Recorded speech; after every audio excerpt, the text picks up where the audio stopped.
বানাবার জন্য দেরাদুন চাল 500 নিয়ে নিয়েছি, বিট গাজর কেটে রেখেছি, চিনি নিয়ে নিয়েছি, ঘি, কিশমিশ, কাজু, তেজপাতা, গোটা গরম মশলা আর নুন দিচ্ছি।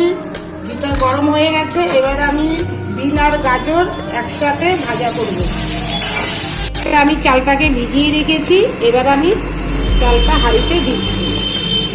গোটা গরম মশলাটা দিয়ে দিচ্ছি,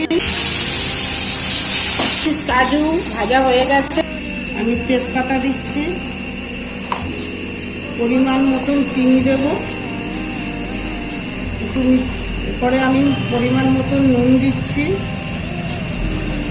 গাজরগুলো ভাজা ভাব দিয়ে দিচ্ছি, কাজু আর গোটা গরম মশলা ভাজা দিয়ে দিলাম, এবার আমি ঘি দিয়ে দিচ্ছি।